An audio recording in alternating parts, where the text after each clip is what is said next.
국민의당 제보 조작 사건을 수사하는 검찰이 대선 당시 공명선거 추진단장을 맡은 이용주 의원을 곧 소환합니다. 검찰은 특혜 의혹을 직접 폭로한 김성호, 김인원 전 부단장의 조사를 마쳤고 이달 안에 관련 수사를 종결할 계획입니다. 취재기자 연결합니다. 변영건 기자. 네, 서울 남부지방검찰청입니다. 네, 검찰이 이용주 의원의 소환 입장을 분명히 했습니다. 언제쯤 소환 조사가 이루어질까요? 네, 검찰은 대선 당시 공명선거 추진단장을 맡았던 이용주 의원을 부르겠다고 밝혔습니다. 소환 날짜는 정해지지 않았지만 일정을 서둘러 조율해 관련 진술을 듣고 이달 안에 제보 조작 수사를 마무리하겠다고 밝혔습니다. 이르면 이번 주, 늦어도 다음 주 초에는 이용주 의원이 소환될 것으로 보입니다.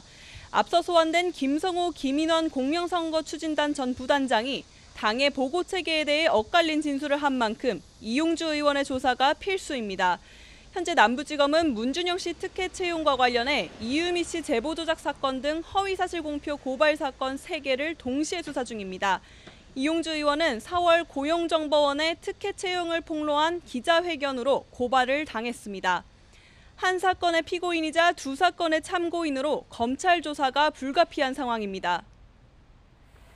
네, 그러면 이용주 의원을 제외하고는 조사는 마무리 단계에 접어든 건가요? 검찰은 일단 김성호와 김인원 전 공명선거 추진단 부단장의 추가 소환 계획은 현재로선 없다고 밝혔습니다. 두 사람은 지난 5월 2차례 기자회견에서 특혜 채용 의혹을 직접 폭로한 인물이죠.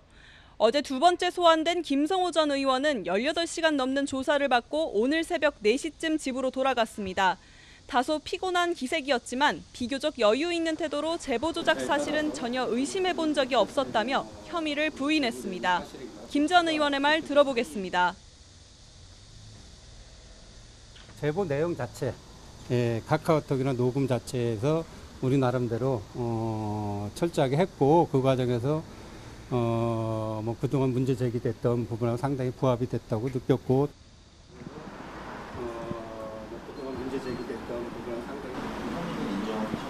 검찰은 어제 조사에서 김 전 의원을 상대로 왜 제보자에게 직접 확인하지 않았는지 당 차원의 검증과 공표 과정을 집중적으로 캐물은 것으로 전해졌습니다. 김 전 의원은 정치인으로서 무한한 책임을 갖고 있지만 확인을 위해 최선을 다했다고 답변한 것으로 알려졌습니다. 검찰은 오늘 김 전 의원의 조사 내용을 정리하며 꼼꼼하게 사실관계를 살펴볼 계획입니다.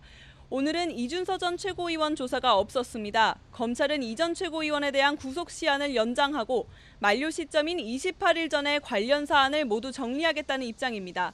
지금까지 서울 남부지방검찰청에서 YTN 변영건입니다.